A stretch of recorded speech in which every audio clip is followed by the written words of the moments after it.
अटल जी के प्रयास से ही इस राज्य का गठन हुआ था। लाख दुनिया के लोग कुछ कह ले, लेकिन अलग राज्य जो हमें मिला 2000 ईस्वी में, वो हमारे पिताजी की देन रही है। नमस्कार दोस्तों, एक बार फिर आप सभी लोगों का स्वागत है। आजकल न जाने आपको ऐसे कितने लोग मिल जाएंगे जो अपने अपने राजनीतिक फायदा के लिए झारखंड आंदोलनकारियों को तोड़ मरोड़ कर पेश करते हैं, या फिर उनमें श्रेष्ठता की जंग करवाने की कोशिश करते हैं, या फिर झारखंड आंदोलन का पूरा श्रेय अपने जन समुदाय से ताल्लुक रखने वाले आंदोलनकारियों तक सीमित करना चाहते हैं, जिससे यहाँ एक ऐसा माहौल तैयार हो रहा है कि लोग यहाँ के आंदोलनकारियों को भी धर्म, जाति, मजहब आदि के चश्मे से देखने से भी परहेज नहीं करते। दोस्तों, आजकल ऐसे आप कई आदिवासी नेता देखने को मिल जाएंगे जो अपने समुदाय से ताल्लुक रखने वाले झारखंड आंदोलनकारियों की तारीफ तो दिन रात करते हैं, पर गैर आदिवासी झारखंड आंदोलनकारियों की सम्मान में एक शब्द भी बोलना मुनासिब नहीं समझते। ठीक वैसे ही ऐसे कई गैर आदिवासी नेता भी हैं जो अपनी जात विशेष से ताल्लुक रखने वाले आंदोलनकारियों की तारीफ तो दिन रात करते हैं, पर वही आदिवासी आंदोलनकारियों के सम्मान में एक शब्द भी निकालना उन्हें कांटों की तरह चुभती है। और यहाँ के लीडर्स की ये रवैया झारखंड को आंतरिक रूप से कहीं न कहीं कमजोर जरूर कर रही है। वे आंदोलनकारी जिन्होंने अलग झारखंड की लड़ाई में अपनी जान तक निछावर कर दी है, उन्हें भी आज यहाँ के लीडर्स धर्म, जाति, मजहब, इथनिसिटी के चश्मे से देखने से परहेज नहीं करते। और इसलिए यह जरूरी है कि हम अपने झारखंड आंदोलन के हीरोज को धर्म, जाति, मजहब, इथनिसिटी, भाषा आदि के चश्मे से ना देखकर समान रूप से झारखंड आंदोलनकारी के रूप में देखें और उन्हें वह सम्मान और प्यार दें जिसके वे हकदार हैं। क्योंकि जब वे सभी आंदोलन कर रहे थे तो खुद को कुड़मी या आदिवासी समझकर आंदोलन नहीं कर रहे थे, बल्कि समान रूप से एक झारखंडी समझकर आंदोलन किया। सभी मिलकर बहुत ही भाईचारगी से कंधे मिलाकर अलग झारखंड की लड़ाई लड़ी और तब जाकर हमें अलग झारखंड मिला। और इसलिए यह ज़रूरी है कि हम झारखंड आंदोलन को थोड़ा और करीब से जानें और साथ ही उन झारखंड आंदोलनकारियों के बारे में भी जानें जिन्होंने झारखंड बनाने में महत्वपूर्ण भूमिका निभाई। और इसलिए झारखंड आंदोलन के बारे में इस वीडियो में विस्तार में बात करेंगे और साथ ही झारखंड आंदोलन के हर एक पहलू को छूने की कोशिश करेंगे, पर इसके लिए ज़रूरी है कि आप इस वीडियो को लास्ट तक देखें।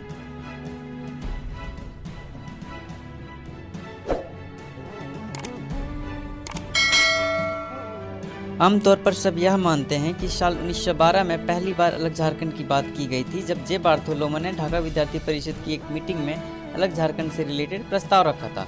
पर सच ये है कि यहाँ के लोगों ने अलग झारखंड की कल्पना कई सौ वर्ष पहले ही कर रखी थी। वैसा झारखंड जहाँ वे अपने जीवन को आत्मसम्मान और स्वाभिमान के साथ जी सके, वैसा झारखंड जहाँ वे अपने कल्चर और ट्रेडिशन को लंबे समय तक संरक्षित रख सके।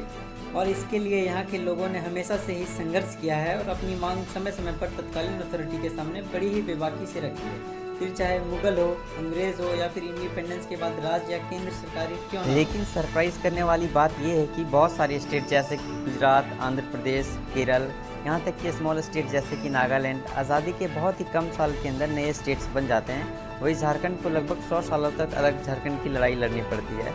ऐसे में सवाल ये है कि आखिर झारखंड को इतना लंबा संघर्ष क्यों करना पड़ा? क्या यहाँ के लीडर्स कैपेबल नहीं थे अपने हक और हकूक़ की बात रखने में? और कैपेबल थे तो इनकी बात कोई सुनता क्यों नहीं था? आखिर इंडियन नेशनल कांग्रेस और बिहार गवर्नमेंट क्यों नहीं चाहती थी कि झारखंड बने? साथ ही हम यह भी देखेंगे क्या सच में बिहार ने झारखंड को एक कॉलोनी की तरह इस्तेमाल किया और इसके डेवलपमेंट पे बहुत ज़्यादा ध्यान नहीं दिया। इन सब के बारे में आगे डिटेल में बात करेंगे और मुझे उम्मीद है कि इससे आपका झारखंड आंदोलन का एक अपना ही पर्सपेक्टिव डेवलप होगा। लेकिन आगे बढ़ें उससे पहले ये ज़रूरी है कि हम यहाँ के लोगों की थोड़ी सी कल्चर और ट्रेडिशन के बारे में जान लें ताकि चीज़ों को और बेहतर तरीके से समझ सकें। देखें, हमेशा से यहाँ के लोग सिंपल लाइफ स्टाइल में विश्वास करते आए हैं, वैसा लाइफ स्टाइल जिसमें कम रिसोर्स में भी एक बेटर लाइफ जिया जा सकता है। यहाँ की ट्राइबल पॉपुलेशन आज भी नेचर को अपनी माँ समझते हैं और इनका प्रिजर्वेशन बहुत ही अच्छे से करते हैं। इसी का नतीजा है कि झारखंड में आज भी बहुत ही अच्छा इकोलॉजिकल बैलेंस मेंटेन है। और जब भी कहीं फॉरेस्ट की प्रोटेक्शन की बात आती है तो यहाँ की ट्राइबल पॉपुलेशन आज भी सबसे आगे खड़ी रहती है। अगर वही इस रीजन को पॉलिटिकल पर्सपेक्टिव से देखें तो ये रीजन पिछले हज़ारों ही साल से इंडिपेंडेंट रहा है। यहाँ कभी भी किसी राजा ने बहुत ही इफेक्टिव रूप से शासन नहीं कर पाया है, और अगर किया भी है तो बस नाम मात्र का। और ठीक इस प्रकार से यहाँ के लोग पिछले हज़ारों साल से अपना जीवन यापन हंसी खुशी कर रहे थे, कहीं कोई दिक्कत की बात नहीं थी। फिर आता है year 1764, historical battle of Buxar, जिसमें Mughal emperor Shah Alam II British East India company के हाथों डिफीट हो जाती है। As a result treaty of Allahabad sign की जाती है, जिसके टर्म्स एंड कंडीशन के अनुसार बंगाल की दीवानी राइट ब्रिटिश ईस्ट इंडिया के हाथों चली जाती है। और उस समय बिहार, बंगाल, उड़ीसा, झारखंड, बांग्लादेश सभी बंगाल के ही पार्ट थे। ऐसे में झारखंड में भी ब्रिटिश ईस्ट इंडिया कंपनी की शासन लागू हो जाती है। स्टार्टिंग में तो अंग्रेज इस रीजन में बहुत ज़्यादा इंटरेस्टेड नहीं होते हैं, क्योंकि डिफ़िकल्ट टेरिन और जंगल की वजह से इस रीजन में रूल करना किसी चुनौती से कम नहीं था। पर धीरे धीरे अंग्रेज़ की महत्वाकांक्षाएं बढ़ने लगती है और फिर वे यहाँ शुरू करते हैं अतिक्रमण का दौर, जिसकी वजह से यहाँ के लोगों का लाइफ बुरी तरीक़ा से इम्पैक्ट होता है। अंग्रेज़ चाहते थे कि इस इलाका से भी ज़्यादा से ज़्यादा कर वसूला जाए, जिसके लिए वो रोज़ाना यहाँ लाखों पेड़ को कटवाने का काम शुरू कर देते हैं और जंगल को खेत में तब्दील करना शुरू करते हैं। देखिए, खेती बाड़ी एक अनसर्टनिटी का काम है। अगर मौसम अच्छा रहा, बारिश अच्छी हुई, किसान ठीक ठाक से देखभाल कर पाया तो फसल अच्छा होता है, नहीं तो फसल खराब हो जाता है। और फसल खराब होने की स्थिति में किसान के पास कुछ भी नहीं बचता है, क्योंकि एक किसान अपना लगभग पूंजी खेती में ही लगा देता है। फसल खराब होने की स्थिति में भी अंग्रेज़ यहाँ के लोगों से ज़बरदस्ती कर वसूलती थी और लोगों से मारपीट करती थी, और तो और आदिवासियों की ज़मीन छीनकर बाहरी लोगों के नाम कर देते थे। और इस तरह से अंग्रेज़ यहाँ के लोगों को उनके ज़मीनों से बेदखल करने की काम बहुत ही ज़ोरों शोरों से कर रही थी। अभी तक हमने देखा कि बंगाल के through British East India company Jharkhand में भी अपना एडमिनिस्ट्रेशन सेटअप कर लेती है, जिसके बाद यहाँ के जंगलों को तहस नहस करती है और बाद में ज़मीनों को भी यहाँ के लोगों से छीन ली जाती है। पर अभी भी इन लोगों के पास कुछ ऐसी चीज़ बची थी जो इस जंगल, ज़मीन, जल से कई हज़ार गुना बेशकीमती थी। वो थी आदिवासी अस्मियता और पहचान, इनकी संस्कृति, इनकी भाषा, जिसे वो किसी भी कीमत पर खोना नहीं चाहते थे। पर अंग्रेज़ थे कि अपने हरकतों से बाज नहीं आ रहे थे। वे यहाँ के लोगों के कल्चर, वैल्यूज़, ट्रेडिशन के साथ छेड़छाड़ करना शुरू कर देते हैं और साथ ही यहाँ के आदिवासी समुदाय के लोगों को धर्म परिवर्तन के लिए मजबूर करते हैं। ऐसे में भला संयम का घड़ा कब तक ना भरता। फिर यहाँ शुरू होती है अंग्रेज़ों और आदिवासियों के बीच संघर्ष का दौर, जिसका खमियाजा ब्रिटिश ईस्ट इंडिया कंपनी को बुरी तरीक़ा से भुगतना पड़ता है। वैसे तो इस रीजन में हमेशा से ही विद्रोह और संघर्ष एक आम बात रही है, लेकिन 18th एंड 19th सेंचुरी में अंग्रेज़ों के खिलाफ कुछ ऐसे संघर्ष होते हैं, जैसे कि चुहाड़ विद्रोह, भोक्ता विद्रोह, मानभूम के भूमिजों का विद्रोह और भगवान बिरसा मुंडा का निर्णायक उलगुलान, जिसने अंग्रेज़ों को न सिर्फ छोटा नागपुर में बल्कि पूरे भारत में कमज़ोर करने में एक निर्णायक भूमिका निभाती है। भगवान बिरसा मुंडा के उलगुलान के बाद छोटा नागपुर का आलम यह था कि ब्रिटिशर यहाँ पूरी तरीक़ा से बैकफुट में आ गई थी, और इसी का नतीजा था कि 1908 में CNT एक्ट लाना पड़ता है यहाँ के ट्राइबल पॉपुलेशन की लैंड को प्रिजर्व करने। अगर इस टाइम पीरियड को हम इंडियन हिस्ट्री के पर्सपेक्टिव से देखें तो यह वही दौर था जब न सिर्फ झारखंड बल्कि पूरे देश में ही अंग्रेज़ों के खिलाफ एक व्यापक आंदोलन चल रहा था। साल 1905 की बात है, जब बंगाल को रिलीजियस लाइन पे 2 डिफरेंट पार्ट्स में डिवाइड कर दिया जाता है, जिसके बाद पूरे देश में एक व्यापक जनसंघर्ष होता है, और इसी का नतीजा था कि साल 1911 में बंगाल को फिर से रीयूनाइट कर दी जाती है। बंगाल के रीयूनिफिकेशन में बिहार एंड उड़ीसा के लीडर्स का बहुत ही इंपॉर्टेंट रोल रहता है, जिसके कारण उनका रुतबा सेंटर और इंडियन नेशनल कांग्रेस में काफ़ी हद तक बढ़ जाता है, और वे इसी रुतबे के दम पर सच्चिदानंद सिन्हा जैसे बड़े लीडर्स साल 1912 में बिहार एंड उड़ीसा प्रोविंस नाम का एक सेपरेट प्रोविंस बंगाल से कार्व करके बना लेते हैं। और इसी को देखते हुए झारखंड के लोगों के मन में भी ये सवाल उठता है कि जब बंगाल से बिहार एंड उड़ीसा सेपरेट हो सकते हैं तो फिर झारखंड उससे अलग क्यों नहीं हो सकता, झारखंड एक सेपरेट प्रोविंस क्यों नहीं बन सकता। लेकिन उस वक्त झारखंड में वैसे लीडर्स की सख्त कमी थी जो सेंटर को अपनी बात इफेक्टिव रूप में रख सके, या जिसका रुतबा इतना हो कि सेंटर उसकी बात सुने। ऐसे में यहाँ के लोगों की मांगों को नहीं सुना जाता है, पर अब समय आ रहा था जब यहाँ के लोग धीरे धीरे झारखंडी चेतना के प्रति जागरूक हो रहे थे।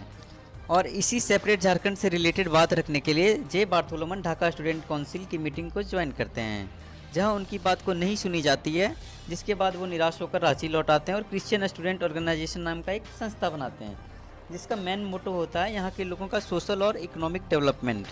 क्रिश्चियन स्टूडेंट ऑर्गेनाइजेशन को देख सीख कर इस रीजन में छोटा नागपुर कैथोलिक सभा, मुंडा सभा, हो मालतो मारुंग सभा, किसान सभा जैसे बहुत सारे ऑर्गेनाइजेशन बनते हैं, जिसका प्राइमरी एम होता है इस रीजन के सोशल एंड इकोनॉमिक डेवलपमेंट। लेकिन ये जितने भी सारे ऑर्गेनाइजेशन थे उसमें बहुत सारे प्रॉब्लम थे। एक प्रॉब्लम तो ये था कि ये सारे ऑर्गेनाइजेशन आपस में ही इतना मतभेद कर रखे थे कि उनमें एकता नाम का कोई चीज़ ही नहीं था। और दूसरी सबसे बड़ी प्रॉब्लम ये थी कि ये जितने भी ऑर्गेनाइजेशन थे वो सोशल एंड इकोनॉमिक डेवलपमेंट तक ही लिमिटेड थी। सेपरेट स्टेट की डिमांड कोई भी ऑर्गेनाइजेशन ओपन तौर पे नहीं कर रही थी। ऐसे में अलग झारखंड कैसे मिलता। उस समय भले ही यहाँ के लोग अलग झारखंड की डिमांड खुले तौर पर नहीं कर रहे थे, पर यहाँ से ही सटा एक इलाका था उड़ीसा, जहाँ के लोग बाहरी लैंग्वेज और कल्चर के थोपे जाने से काफ़ी खफा थे, काफ़ी परेशान थे। जिसके बाद पूरे उड़ीसा में उड़ीसा फॉर उड़िया मूवमेंट चलाते हैं, जिसके फलस्वरूप 1 अप्रैल 1936 को बिहार एंड उड़ीसा प्रोविंस से एक सेपरेट उड़ीसा प्रोविंस बना दिया जाता है और इस तरह से उड़ीसा भी एक सेपरेट स्टेट बन जाता है। पर अलग झारखंड का सपना धरा का धरा रह जाता है, अलग झारखंड का कोई अता पता नहीं होता है और यह बात झारखंड के आंदोलनकारियों को कांटे की तरह चुभता है और इनका कहना होता है कि हमारे साथ ही भेदभाव क्यों होता है। जब बंगाल से बिहार अलग हो सकता है, बिहार से उड़ीसा सेपरेट स्टेट बन सकता है, तो बिहार से झारखंड क्यों नहीं बन सकता। अलग झारखंड स्टेट ना पाने का गम अभी तक ढंग से मिटा भी नहीं था कि आग में घी डालने की काम करती है 1937 के बिहार प्रोविंशियल इलेक्शन के बाद गठित काउंसिल ऑफ मिनिस्टर्स, जिसमें झारखंड के एक भी नेता को जगह नहीं दी जाती है। ऐसे में क्षेत्रीय तनाव बढ़ रहे थे, पर ये दोनों घटना, पहला उड़ीसा का बनना और दूसरा बिहार काउंसिल ऑफ मिनिस्टर में एक भी झारखंड के नेता को जगह ना देना, झारखंड आंदोलन के लिए एक मील का पत्थर साबित होता है। जो सारे ऑर्गेनाइजेशन पहले आपस में ही लड़ रहे थे, वो सारे अब यूनाइट हो जाते हैं और एक अम्ब्रेला ऑर्गेनाइजेशन बनाते हैं, जिसका नाम देते हैं छोटा नागपुर संथाल परगना आदिवासी सभा। और आगे चलकर इस ऑर्गेनाइजेशन का नाम बदल के आदिवासी महासभा रख देते हैं और यही वो पहली ऑर्गेनाइजेशन होती है जो ओपन तौर पर सेपरेट स्टेट की डिमांड करती है। इनका कहना होता है कि सोशल और इकोनॉमिक डेवलपमेंट हम बाद में कर लेंगे, पहले हमें एक ऐसा प्रोविंस चाहिए जहां हमारे लोगों की हक और हकूक़ की बात हो, जहां उन्हें संरक्षित किया जा सके। लेकिन इस ऑर्गेनाइजेशन के पास सबसे बड़ी प्रॉब्लम ये थी कि इनके पास एक ऐसे लीडर की सख्त कमी थी जो इनके बात को सेंटर के पास इफेक्टिव रूप में रखे और जिसका रुतबा इतना हो कि सेंटर उसकी बात को सुने। ऐसे में ये प्लान करते हैं कि क्यों ना जयपाल सिंह मुंडा को झारखंड आंदोलन से जुड़ने के लिए रिक्वेस्ट किया जाए, जिनका रुतबा उस समय नेहरू या गांधी से कम नहीं था। आपकी जानकारी के लिए बता दें कि जयपाल सिंह मुंडा का जन्म झारखंड के खूंटी में हुआ था, एक बहुत ही पुअर फैमिली में। अपनी मेहनत, कौशल और काबिलियत के दम पर लंदन में किसी तरह दाखिला लेते हैं, जहां इकोनॉमिक्स ऑनर्स में वो डिग्री प्राप्त करते हैं। फिर 1927 में उस समय का सबसे toughest examination Indian civil service का एग्जामिनेशन को क्रैक करते हैं। पर वो पढ़ाई में जितना निपुण थे उतना ही कौशल खेल कूद में भी थे। जयपाल सिंह हॉकी बड़ा ही ज़बरदस्त खेलते थे और उनकी यही काबिलियत देखकर उस समय की इंडियन हॉकी टीम की मैनेजिंग स्टाफ उन्हें अप्रोच करती है और उन्हें कहती है कि आप 1928 एम्स्टर्डम ओलंपिक में इंडियन हॉकी टीम का प्रतिनिधित्व करें, जिसे जयपाल सिंह अनकंडीशनली एक्सेप्ट कर लेते हैं। जिसके बाद वो ओलंपिक इंडियन हॉकी टीम के लिए बहुत ही लाजवाब रहती है, बिना एक भी गोल कंसीड किए ओलंपिक गोल्ड मेडल अपने नाम कर लेती है।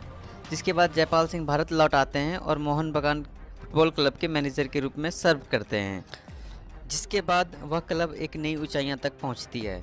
उनकी कार्यशैली, कुशलता, कार्यक्षमता देखकर उन्हें बीकानेर रियासत का राजस्व मिनिस्टर बना दिया जाता है। मुझे ऐसा लगता है कि भारत ने अपने पूरे इतिहास में जयपाल सिंह जैसा मल्टी फैसेटेड, मल्टी डायमेंशनल इंसान शायद ही कभी देखा है, लेकिन इन सब के बावजूद भी उन्हें एक पार्टिकुलर जन समुदाय का लीडर मान के वो रिस्पेक्ट, वो जगह नहीं मिली है जिसके वो हकदार थे। खैर, साल 1939 की बात है, जब जयपाल सिंह मुंडा किसी काम से रांची आए हुए थे, तभी आदिवासी महासभा के लीडर्स उनसे आके मिलते हैं और झारखंड आंदोलन का नेतृत्व करने के लिए रिक्वेस्ट करते हैं। जिसके कुछ दिन के बाद यानी 20 जनवरी 1939 को अखिल भारतीय आदिवासी महासभा की एक विशाल रैली आयोजित की जाती है, जिसमें जयपाल सिंह मुंडा को आदिवासी महासभा का अध्यक्ष चुन लिया जाता है। जयपाल सिंह मुंडा के आने से झारखंड आंदोलन एक अलग ही रफ्तार पकड़ लेती है। साथ ही उनके आने से छोटा नागपुर और संथाल परगना में कांग्रेस का वर्चस्व हमेशा के लिए पूरी तरीके से खत्म हो जाता है। इसी बीच नेताजी सुभाष चंद्र बोस 1940 में जमशेदपुर लेबर यूनियन की अध्यक्षता करने जमशेदपुर आते हैं, जहां जयपाल सिंह मुंडा नेताजी से मुलाकात करते हैं और एक अलग राज्य की मांग उनके सामने रखते हैं। मगर उस समय नेताजी यह कहकर मना कर देते कि अभी अलग राज्य की मांग करने से देश की आज़ादी की लड़ाई पर बुरी असर पड़ सकती है, इसलिए हमें अभी देश की आज़ादी की लड़ाई पर फोकस करना चाहिए। उधर कांग्रेस जयपाल सिंह के बढ़ते वर्चस्व से काफ़ी परेशान थी और छोटा नागपुर में अपना वर्चस्व फिर से कायम करने के लिए कांग्रेस अपना 53वां महाधिवेशन झारखंड के रामगढ़ में करवाने की फैसला करती है। फिर 18 मार्च 1940 का वो हिस्टोरिक डे आता है जब रामगढ़ में एक ही दिन दो अलग अलग सभा का आयोजन होता है, जहां एक और मौलाना अबुल कलाम आज़ाद, महात्मा गांधी, पंडित जवाहरलाल नेहरू एक सभा का आयोजन करते हैं और झारखंड की जनता को आज़ादी के लिए आह्वान करते हैं। वही कांग्रेस से अलग हो चुके नेताजी सुभाष चंद्र बोस दूसरी ओर एक विशाल शोभा यात्रा का आयोजन करते हैं और इस दोनों सभाओं में झारखंड के लोग अपना भरपूर समर्थन देते हैं। नेताजी के कहने पर जयपाल सिंह रामगढ़ अधिवेशन में अलग राज्य की मांग नहीं करते हैं और कांग्रेस को सभा सक्सेसफुल करवाने में अपना भरपूर समर्थन देते हैं। देखिए, अब आपको एक चीज़ समझने की ज़रूरत है कि जब कोई भी पार्टी या ऑर्गेनाइजेशन अलग राज्य की मांग करती है तो कोई ना कोई बेसिस होता है, कोई ना कोई आधार होता है जिस तर्ज पर सेपरेट स्टेट मिलता है। तो अभी तक के जितने भी पार्टी थे या लीडर्स थे, उनका यह तर्क था कि चूंकि इस रीजन में आदिवासी पॉपुलेशन मेजोरिटी में है, इसलिए उनके हक और हकूक़ को संरक्षित करने के लिए, उनके डेवलपमेंट के लिए एक सेपरेट स्टेट चाहिए। लेकिन जब 1941 में जनगणना होता है, उसका रिपोर्ट आता है, तो उसमें ये पता चलता है कि इस रीजन में तो केवल 44% ही लोग आदिवासी हैं। ऐसे में ये साफ था कि केवल आदिवासियों के मुद्दे पर अलग राज्य मिलना नामुमकिन था, जिसके बाद आदिवासियों के साथ क्षेत्रवाद के भी मुद्दे को यहाँ के लीडर्स बहुत ज़्यादा तवज्जो देने लगे। इसके कुछ सालों के बाद इंडिया इंडिपेंडेंट गेन कर लेती है, लेकिन अलग झारखंड की मांग अभी भी तूल पकड़ी हुई थी और इसी मांग को और प्रखर रूप से रखने के लिए यूनाइटेड झारखंड पार्टी, जो जस्टिन रिचर्ड की पार्टी थी, और आदिवासी महासभा, जो कि जयपाल सिंह मुंडा की पार्टी थी, इन दोनों पार्टी को मर्ज करके झारखंड पार्टी का फॉर्मेशन किया जाता है, जिसके पहले अध्यक्ष के रूप में जयपाल सिंह मुंडा को चुन लिया जाता है। जयपाल सिंह मुंडा को यह बात अच्छी तरह से पता थी कि अगर गैर आदिवासियों को भी इस मूवमेंट से जोड़ा जाए तो अलग झारखंड और भी जल्दी पाया जा सकता है। ऐसे में 1950 में पहली बार अलग झारखंड की लड़ाई में गैर आदिवासियों को भी शामिल कर लिया जाता है और झारखंड पार्टी का द्वार उनके लिए भी हमेशा के लिए खोल दिया जाता है। जिसके बाद साल 1952 में इलेक्शंस होते हैं, जिसके अंदर Jharkhand party Bihar legislative assembly में 33 सीट जीतती है और अपोजिशन पार्टी का दर्जा प्राप्त करती है। आपको 33 सीट एक पल के लिए कम लग सकता है, लेकिन कांग्रेस का उस समय जिस तरह से रुतबा था, जिस तरह से इंडियन पॉलिटिक्स में डोमिनेंस था, उस हिसाब से देखे तो 33 सीट कम नहीं था। जिसके बाद ईयर 1953 में Jharkhand party state reorganisation commission के समक्ष एक ज्ञापन सौंपती है, जिसमें झारखंड की छोटा नागपुर और संथाल परगना, बिहार का गया, भागलपुर और शाहबाद डिस्ट्रिक्ट, यूपी का मिर्ज़ापुर डिस्ट्रिक्ट, रायगढ़ और सरगुजा डिस्ट्रिक्ट, उड़ीसा के केंदुघर, मयूरभंज और सुंदरगढ़ डिस्ट्रिक्ट मिलाकर एक अलग झारखंड राज्य बनाने की मांग की गई थी, जिसे स्टेट रिऑर्गेनाइजेशन कमीशन अलग लैंग्वेज और कल्चर का हवाला देकर रिजेक्ट कर देती है और अलग झारखंड बनाने से मना कर देती है। लेकिन स्टेट रिऑर्गेनाइजेशन कमीशन झारखंड के मुद्दे को सीरियसली लेते हैं। वो चाहते थे कि इस मुद्दे पर बात हो, वे चाहते थे कि विचार विमर्श हो, तर्क वितर्क हो, स्टेट का बेसिस क्या हो, इन सब मुद्दे पर अच्छे से बात हो। और इसीलिए 2 फरवरी 1955 को स्टेट रिऑर्गेनाइजेशन की टीम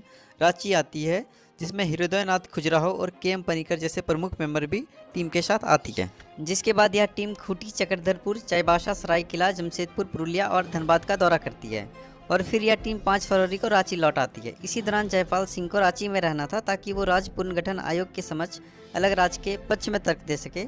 इसी बीच कांग्रेस के नेताओं ने चाल चली। बिहार के तत्कालीन मुख्यमंत्री श्री कृष्ण सिंह, के.बी. सहाय और विनोदानंद झा ने जयपाल सिंह को एक लेटर भिजवाया और कहा कि प्रधानमंत्री जवाहरलाल नेहरू ने उन्हें दिल्ली बुलाया है। ऐसे में जयपाल सिंह दिल्ली चले गए। वहां उन्हें पता चला कि प्रधानमंत्री की ओर से ऐसा कुछ बुलावा आया ही नहीं था। उनकी अनुपस्थिति में जब झारखंड पार्टी के अन्य नेताओं ने राज्य पुनर्गठन आयोग से बात करना चाहा तो आयोग ने यह कहकर मना कर दिया कि उन्हें तो सिर्फ जयपाल सिंह से बात करनी है। इसमें कहीं कोई दो राय नहीं है कि अगर उस दिन जयपाल सिंह रांची में होते और आयोग की टीम से उनकी बात हो जाती तो झारखंड बहुत पहले ही अलग राज्य बन चुका होता। बार बार कोशिश करने के बावजूद अलग राज्य ना बना पाने के बाद झारखंड पार्टी के अंदर बहुत ही ज़्यादा कॉन्ट्रडिक्शन पैदा होने लगती है, जिसके बाद पंडित जवाहरलाल नेहरू जयपाल सिंह को एक प्रस्ताव भेजते हैं कि झारखंड पार्टी का कांग्रेस में विलय कर देना चाहिए ताकि अलग राज्य का रास्ता आसान हो जाए। जयपाल सिंह को कांग्रेस की चाल समझ नहीं आती है, जिसके बाद 20 जून 1963 का दिन रांची में एक विशाल सभा का आयोजन किया जाता है, जिसमें जयपाल सिंह झारखंड पार्टी का विलय कांग्रेस में कर देते हैं। इस सभा को कितना महत्व दिया गया था, इस बात का अंदाजा आप इससे लगा सकते हैं कि इसमें बिहार के तत्कालीन मुख्यमंत्री विनोदानंद झा, उड़ीसा के मुख्यमंत्री विशु पटनायक, साथ ही बंगाल के जाने माने नेता अतुल घोष ने भाग लिया था। जिसके बाद जयपाल सिंह को गिफ्ट के रूप में बिहार कैबिनेट में जगह दे दी गई थी। यह विलय अलग झारखंड की लड़ाई लड़ने वालों के लिए एक बुरे सपने से कम नहीं था। एक बड़े वर्ग का यह मानना था कि जयपाल सिंह ने झारखंड आंदोलन को कांग्रेस के हाथों बेच दिया है। इस विलय से झारखंड आंदोलन पर बहुत ही बुरा असर पड़ता है, जिस आंदोलन को यहाँ के लोगों ने 30-40 वर्ष के संघर्ष के बाद इतना मजबूत किया था कि उनके हक और हकूक़ की बात रख सके, वह एक गलती के कारण ताश की पत्तों की तरह बिखर जाती है और फिर अगले 10 साल तक झारखंड आंदोलन पूरी तरीक़ा से सुस्त रहती है।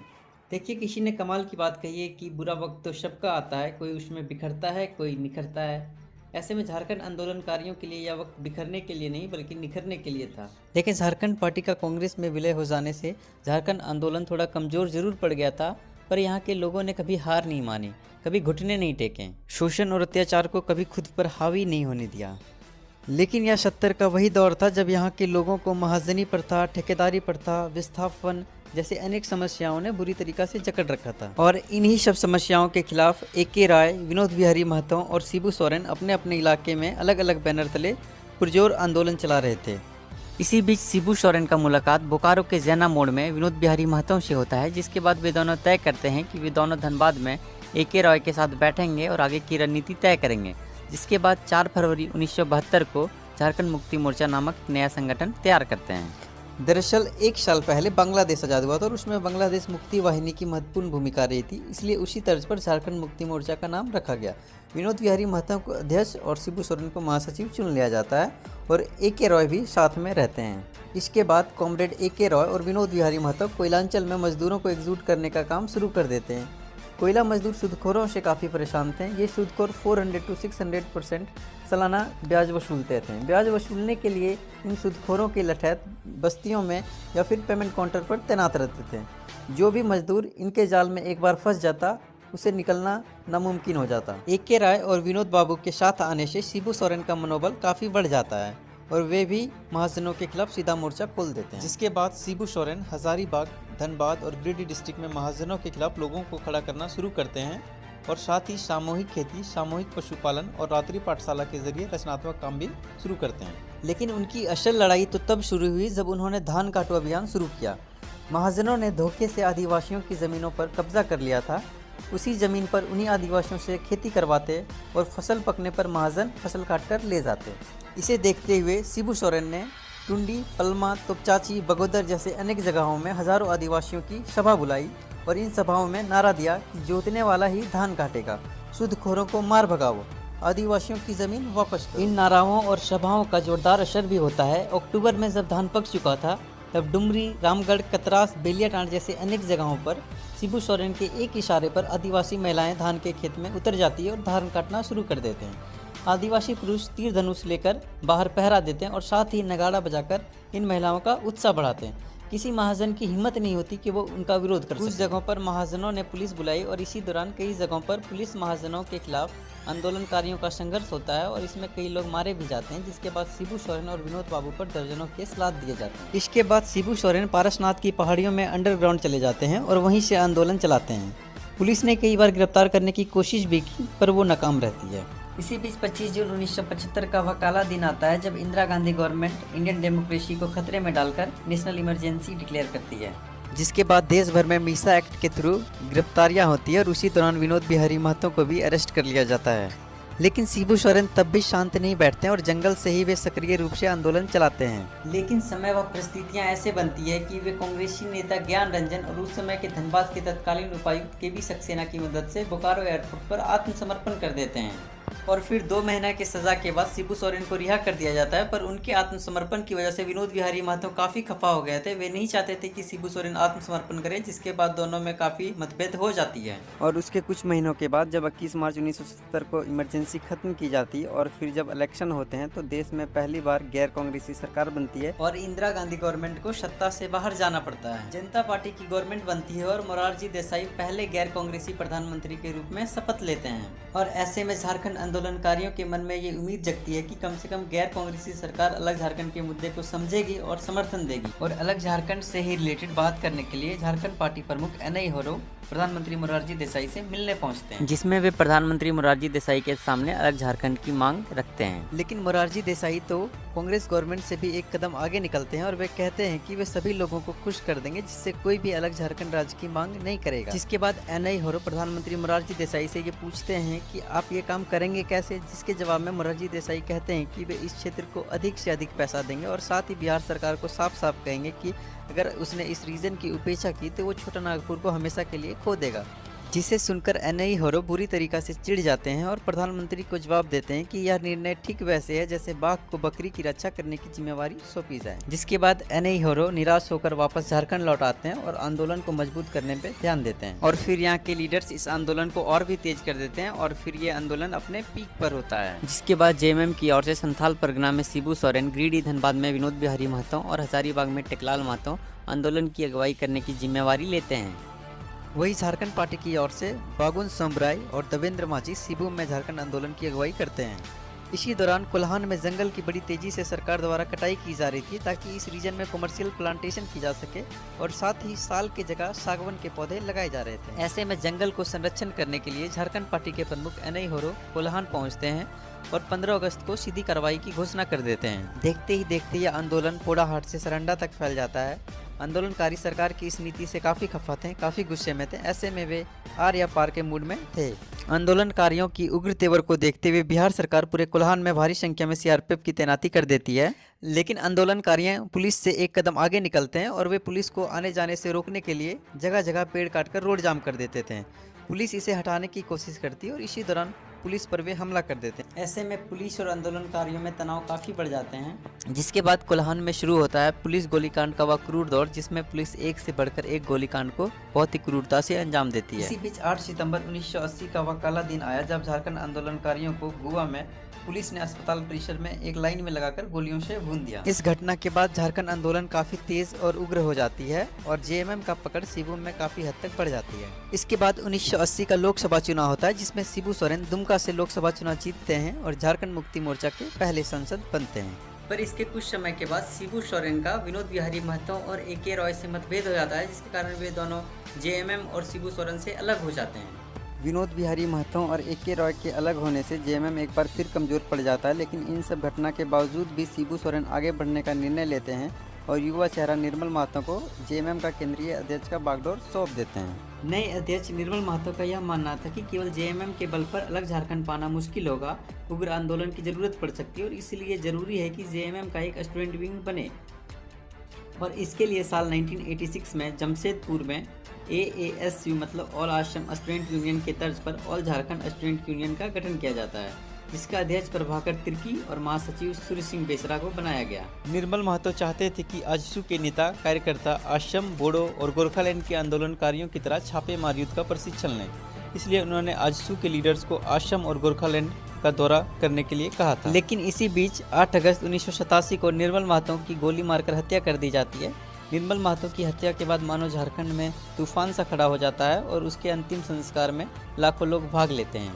इस घटना की वजह से पूरे राज्य में अभूतपूर्व बंदी और हिंसा का असर दिखता है। इस घटना के बाद झारखंड आंदोलन ने जो गति पकड़ी उसने केंद्र को वार्ता के लिए मजबूर कर दिया।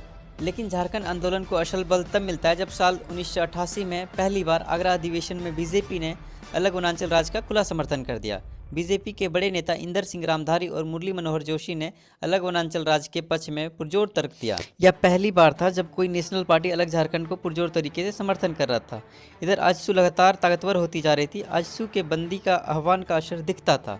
बात 21 मई 1988 का है, जब तत्कालीन प्रधानमंत्री राजीव गांधी शिवम के दौरे पे आए थे तो आजसू ने विरोध में झारखंड बंद बुलाया था। इसका असर ये हुआ कि सभा में लगभग कुर्सियां खाली की खाली रह गई।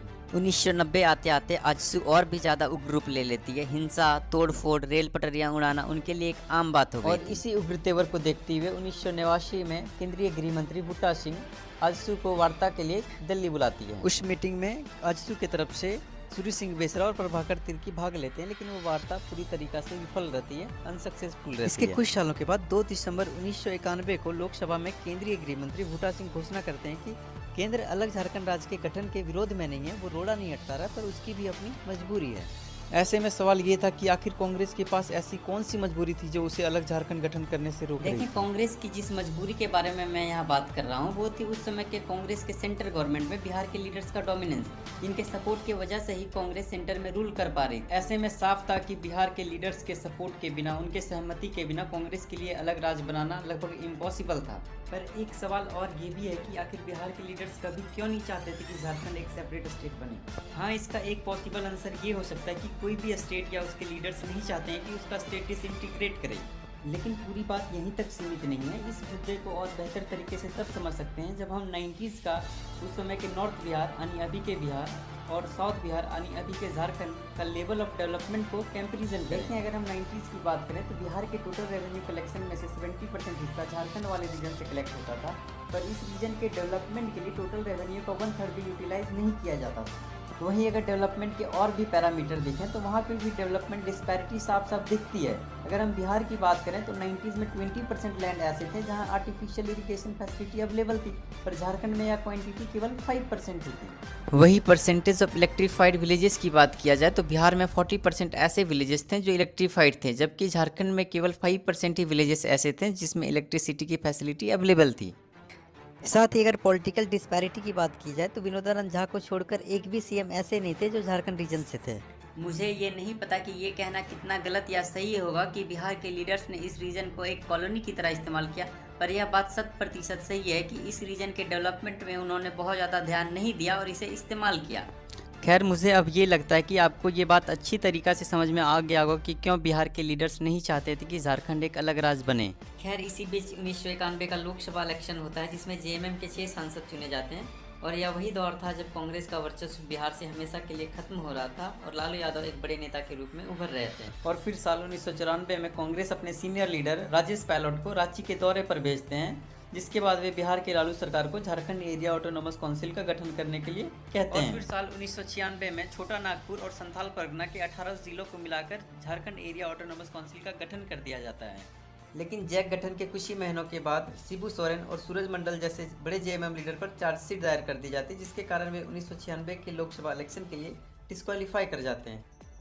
वहीं दूसरी ओर बीजेपी खुले तौर पर अलग अरुणाचल राज्य की समर्थन कर रही थी। अटल बिहारी वाजपेयी खुद रांची दौरा में अलग झारखंड राज्य की वादा कर चुके थे और साथ ही नियर फ्यूचर में अगर कांग्रेस को छोड़ दिया जाए तो बीजेपी ही वह पार्टी थी जो केंद्र में सत्ता में आ सकती थी।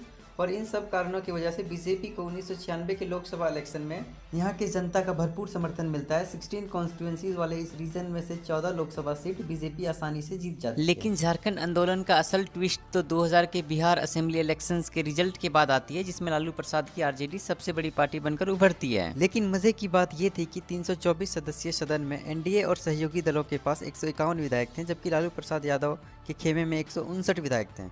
दोनों गठबंधन 163 की बहुमत के निशान से कम थी। पर इन सब के बावजूद भी केंद्र के इशारे पर नीतीश कुमार पहली बार बिहार के मुख्यमंत्री के रूप में शपथ लेते हैं।